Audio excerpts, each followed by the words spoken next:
Hey guys, it's Christopher for Gadget. Today we are taking a look at Nespresso's Vertuoline. It's a new machine from the company, costs $300, makes coffee and espresso. On the left you've got a water tank. You should note it is not filtered, so you're going to want to use filtered water. And on the right it's for the discarded pods. So one other feature that I just want to point out is that on the bottom here there's a little metal tray. You can actually remove this, and then just below it is a reservoir for catching additional water that might drip out of the machine. You can also remove it entirely, and then you can fit in larger cups. Now something you can't see is that there's a little lip under here, and that lip actually holds the tray and it allows you to put a smaller cup in here. So how does the Nespresso Vertuoline work? Well, it's very simple. At the top here you've got a lever. You push this to the right, it opens up the machine. You take the pod, point it down, and then close it. And when you close it, you'll hear that it actually punctures the pod.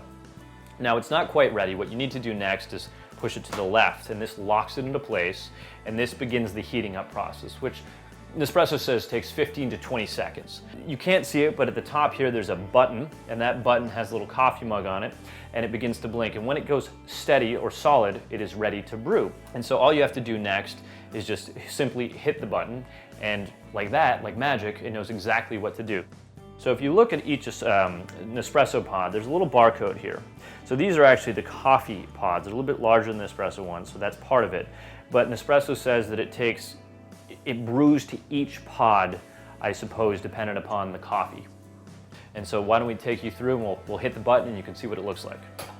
Now listen carefully and you'll begin to hear that there's something going on in there. You'll hear what is a centrifuge. And that's called Centrifusion technology. And this is actually, I assume it's proprietary to Nespresso, and that's what gives it its Crema. And you'll see that in just a second. It smells like a coffee house. Spinning faster and faster. So there you have it. There is a cup of coffee from the Nespresso Vertuoline. Now when you're finished brewing your cup of coffee, you go back up here, turn to the right, this unlocks the machine. Now watch carefully at the top. You'll see the pod actually get inserted to the bin over here. And that happens through some guides at the top, and it just drops in there. So what makes the Nespresso Vertuoline special? Well, first, if you look underneath here, you'll see that there's a little dial, and on that dial there's spikes. So when you put the pod in there and you close it, it punctures it. But what happens actually during the brewing process is that hot water is put into the pod, and that pod is actually being spun. It's being spun up to 7,000 RPMs.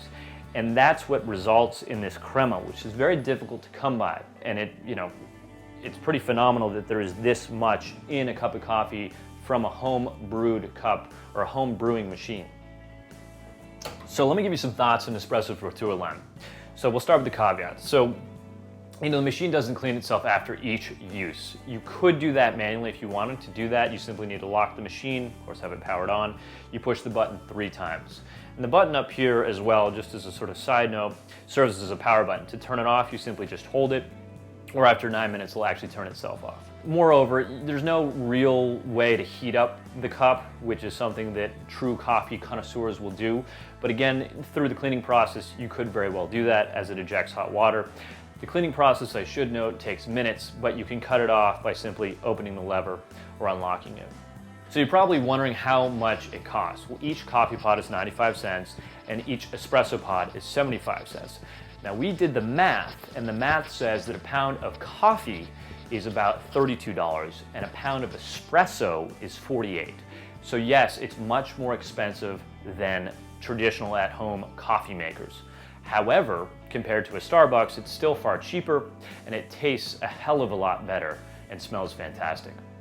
On one final note, anybody who's concerned about the eco implications of the pods, you could take comfort in the fact that each pod is made out of aluminum and is 100% recyclable. Well, that's it. That's the Nespresso Vertuoline. If you can, please subscribe by hitting the subscribe button up here or maybe down below. Thanks for watching.